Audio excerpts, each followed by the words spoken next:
Juan Kapitulo 6, versikulo 35.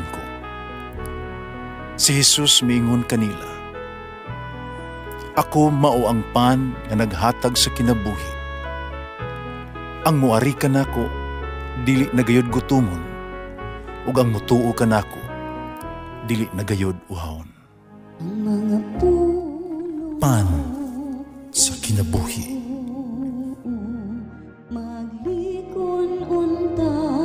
Sa mong pagtuo o gagakakabi sa pagtuman sa imong mahal nga kasuguan.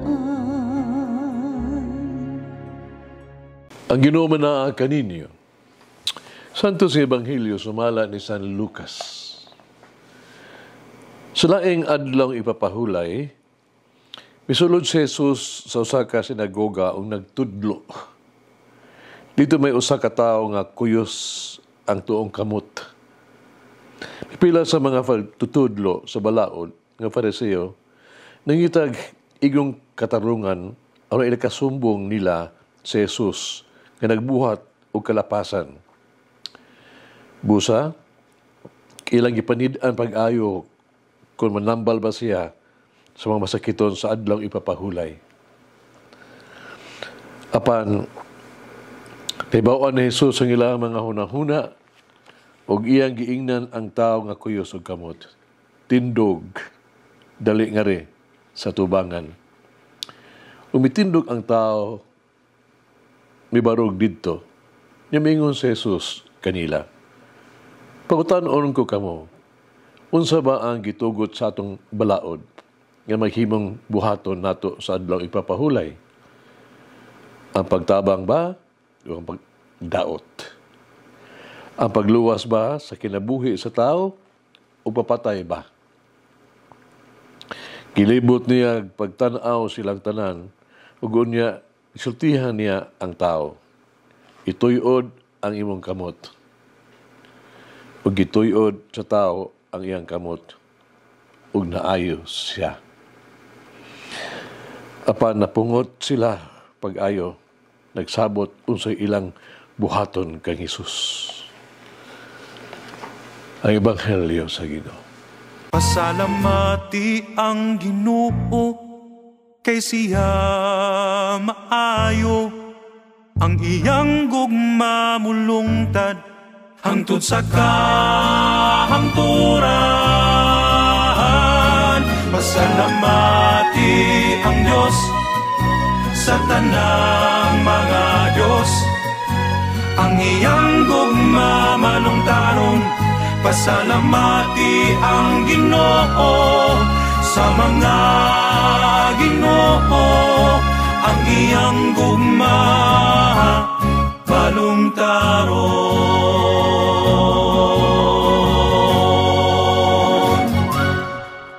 Ang puntos panaglalis sa Ebanghelyo karon mao pagsaulog sa adlaw ipapahulay. Ang adlaw ipapahulay may usa ka adlaw sa pagpahulay. Usa kini kasagrado kaayo nga adlaw para sa mga Hudiyo.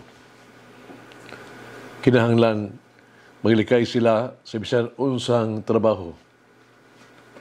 Ang paghunong sa pagtrabaho gibase sa pagtulunan nga ang Dios ipahulay sad sa kapitong adlaw gikan sa pagbuhat o paglalang. O sa Ebanghelyo karon adlaw ang mga Fariseo naniid kay Jesus kung unsa iyang buhaton sa adlaw ipapahulay. Kung nagbuhat gayon si Jesus sa adlaw ipapahulay, maayo ang iyang gibuhat, iyang giluwas ang kinabuhi. Giayo ni Jesus ang tao nga may kuyos nga kamot. Dinhi gipatinaw ni Jesus ang tinuod nga kahulugan o katuyuan sa adlaw ipapahulay. Kini mo ang pagpakita sa pagkamaayo sa Dios. Dili sa paglimite o pagtago sa kaayo sa Dios. Ang gibuhat ni Jesus sa adlaw ipapahulay mo ang pagpakita sa gahom sa Dios. Unsa ang mas maayong paagi sa pagpakita sa gahom o pagkamaayo sa Dios? Panahon kining adlaw nga ipapahulay, igahin alang sa Dios. Ang tuyo sa adlaw ipapahulay mao ang kaayuhan sa tao ug dili sa kalaglagan. Adlaw ipapahulay mao ang pag-alagad sa tao ug dili sa pagpaulipon kaniya. So diha giayaw ni Jesus ang tao nga may kuyos nga kamot nitong adlaw nga ipapahulay. Iyang giluwas ang iyang makaluluoy kaayong kahimtang.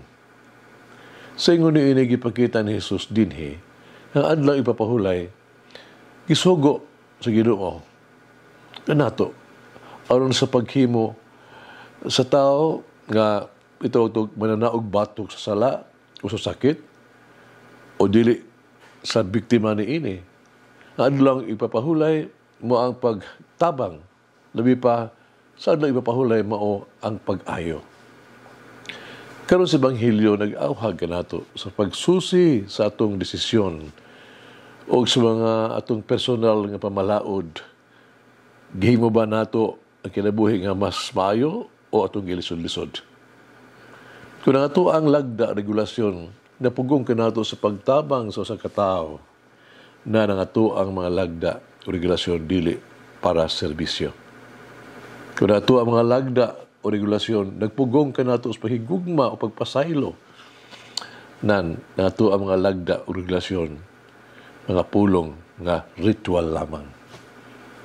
Kung nato ang mga lagda o regulasyon, magpugong ka nato sa pagkamaluluyon na natong lagda o regulasyon, seremonyas lang.